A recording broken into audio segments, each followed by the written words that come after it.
દર્શક મિત્રો, મહામંથન મંતવ્ય ન્યૂઝમાં આપનું સ્વાગત છે। આજે ગૃહમંત્રી હર્ષ સંઘવીએ સુરતમાં મતદાન કર્યું। મોટી સંખ્યામાં મતદારોને તેમણે હાકલ કરી કે લોકો ગુજરાતના વિકાસ માટે મતદાન કરે, લોકો જાગૃત બને અને પોતાના મતાધિકારનો ઉપયોગ કરે। સાથે જ તેમણે ફરી આડકતરી રીતે પ્રહાર કરવાની શરૂઆત કરીને કહ્યું કે જે લોકોએ ગુજરાતને બદનામ કર્યા છે તેનો હિસાબ કરવા માટે ગુજરાતની જનતા તત્પર છે, ગુજરાતની જનતા તૈયાર છે।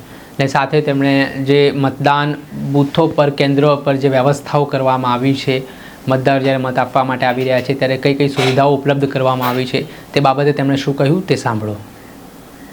લોકશાહીનો આ સૌથી મોટો પર્વ સ્થાનિક સ્વરાજ્ય 2026ની ચૂંટણીની આજે મતદાનની શરૂઆત વહેલી સવારથી થઈ ચૂકી છે।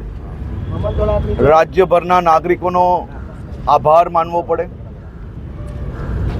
કે વહેલી સવારથી જ આ રાજ્યના હિતમાં, આ રાજ્યના વિકાસને વધુ ગતિ આપવા માટે વર્ષો વર્ષથી ચાલતી રાજ્યની જોડી, રાજ્યના નાગરિકો અને સૌ કાર્યકર્તાઓ એ આજે વહેલી સવારથી ફરી એકવાર આ જોડીને હજી વધુ મજબૂત બનાવવા માટે વહેલી સવારથી મતદાન કરી રહ્યા છે। સુરત શહેરમાં બી આજે તમામ ક્ષેત્રોમાં મતદાન ઝડપથી થઈ રહ્યું છે અને વ્યવસ્થા બી સરકાર દ્વારા, ઇલેક્શન કમિશન દ્વારા જે અદ્ભુત વ્યવસ્થાઓ કરવામાં આવી છે જેથી કોઈ બી જગ્યા પર લાઈનો બી એવી નથી લાગતી। સાથે સાથે ગરમી હોય તો ORSથી લઈને, પાણીથી લઈને, છાશ, લીંબુ પાણી, આ બધી જ વ્યવસ્થાઓ જે અલગ અલગ જગ્યા પર કરવામાં આવી હતી જેથી સીધો મતદાતાઓ જે આવે તેને એનો લાભ મળી શકે અને કોઈ બી પ્રકારની અગવડતા એને ના પડે। પર ગુજરાતની જનતા અને ટીમ ગુજરાત એ સાથે મળીને એક નવો ઇતિહાસ બનાવવા માટે આગળ વધી રહ્યા છે।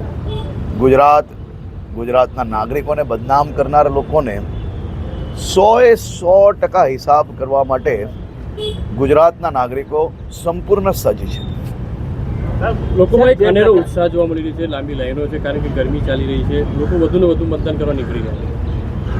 જો આજે કુદરત બી મહેરબાન છે, વાતાવરણ બી સારું છે અને આપ જોઈ શકો છો કે 9 વાગ્યા સુધી 10% ઉપર મતદાન આ સેન્ટર પર થઈ ચૂક્યું છે।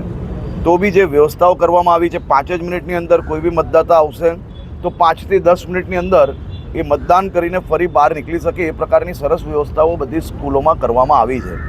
એટલે મતદાતાએ જરા બી ચિંતા કરવાની જરૂર નથી કે ગરમીમાં કેટલું ઊભું રહેવું પડશે, શું થશે, એવી કોઈ પરિસ્થિતિ નથી। ખૂબ સારી પરિસ્થિતિ છે, ખૂબ સારી વ્યવસ્થા છે।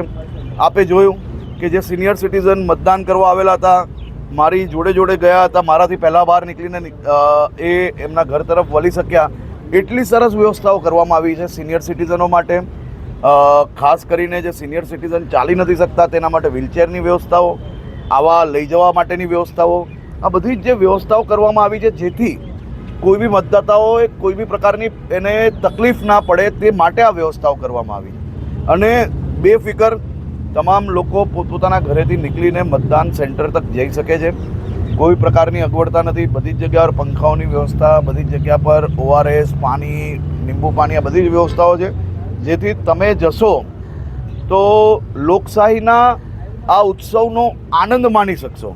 પરંતુ લોકશાહીના ઉત્સવના કારણે તમને કોઈ તકલીફ ના પડે તેવા દ્રશ્ય આખા ગુજરાતમાંથી હમણાં આવી રહ્યા છે। હર્ષભાઈ, તમે જે અપીલ કરી હતી મતદારોને સાકાર થતી દેખાઈ રહી છે ત્યારે પૂરેપૂરી ગુજરાતના નાગરિકોને, અમે ગુજરાતના નાગરિકોના હિતમાં જ હંમેશા અમારો સહયોગ હોય અને આ રાજ્યના નાગરિકો એ ટીમ ગુજરાત છે। નાગરિકોમાં અનેરો ઉત્સાહ છે અને જે પ્રકારે લોકો, જે હું જોઈ રહ્યો છું, જે ઉત્સાહ છે અને જે પ્રકારે આ ગુજરાતને બદનામ કરવાવાળા લોકોની સામે આક્રોશ છે, આ બેઉ વસ્તુ તમને મતદાન કેન્દ્ર પર નજરે પડી રહી છે। વિપક્ષી પાર્ટીઓ દ્વારા ખૂબ આક્ષેપ કરવામાં આવ્યા હતા ચૂંટણી પ્રચારના સમયે, તો એનું અસર કે મતદાનમાં સરકાર જોઈ રહી છે? देखिए, आज के दिन मैं ख़ास तौर पे बहुत राजकीय बात करना नहीं चाहता हूँ, लेकिन आप सबने देखा है कि किस प्रकार की झूठी बातें राज्य के नागरिकों के बीच रखने की कोशिश की। इनमें मैं ये नहीं मानता हूँ कि ये उम्मीदवारों की भूल होगी, क्योंकि जिस प्रकार से ये राजकीय पार्टी द्वारा मेरे राज्य के युवाओं को ट्रेनिंग दी जा रही है, जिस प्रकार से उन पे इस प्रकार की जो फरेबी चीज़ें हैं वो लोगों के सामने रखने के लिए दबाव किया जा रहा है, उसी के कारण ये युवा, ये प्रत्याशी कहीं ना कहीं इस प्रकार की गलत चीज़ें कर बैठते हैं। चाहे ऊना में खुद गोली छोड़ के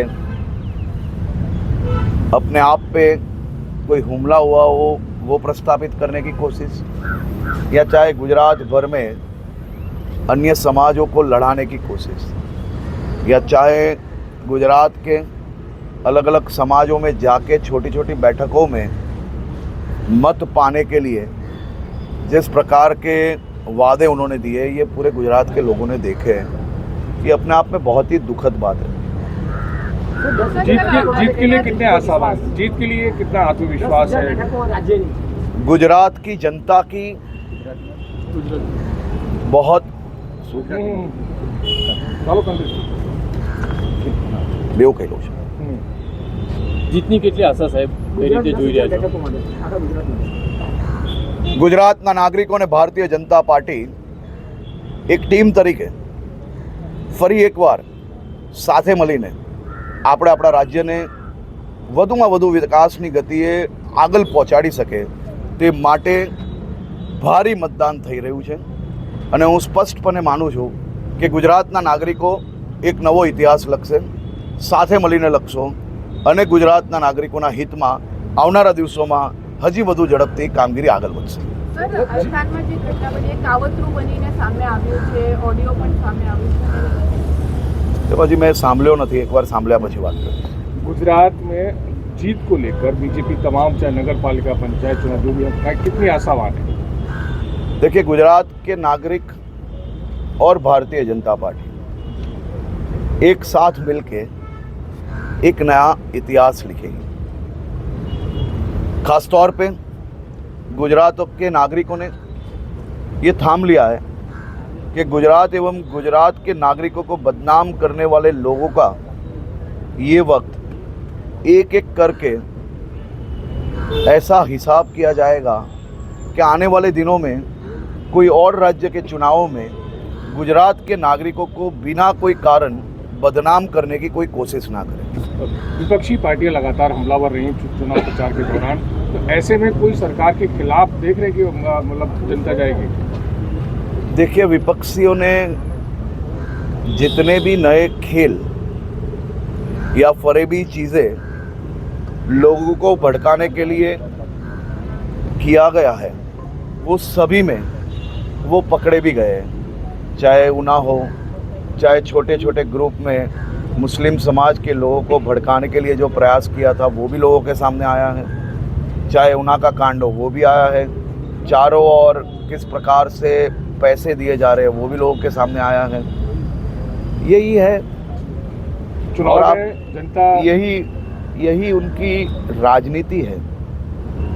और आप देखिए, एक के बाद एक गुजरात के नागरिक तो बहुत ही समझदार लोग हैं, बोलते कम है लेकिन हिसाब ऐसा करते हैं, और हिसाब ब्याज के समेत करते हैं।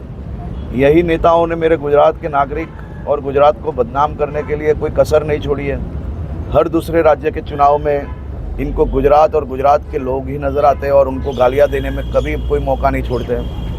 ये सबका हिसाब गुजरात के लोग करेंगे। તો એ બાબતની તપાસ ચાલે છે, અને એ તપાસનો રિપોર્ટ આવશે, અને સમાજના બધા જ અગ્રણીઓને બધી જ માહિતી છે, અને બધા જ લોકો જોડે મારી બેઠક બી થઈ છે કાલે, અને સાચી હકીકતો શું છે એની ઇન્ક્વાયરી બી અમે આપી છે, અને સાચી હકીકતો ઘણી બધી બહાર બી આવી છે, એની બી તપાસ થઈ રહી છે। ચાલો, આભાર। આપણે સાંભળ્યા હતા ગૃહમંત્રી હર્ષ સંઘવીને. હાલ જે ચૂંટણીની પ્રક્રિયા ચાલી રહી છે આ દરમિયાન તેમનું મહત્વનું નિવેદન સામે આવ્યું છે.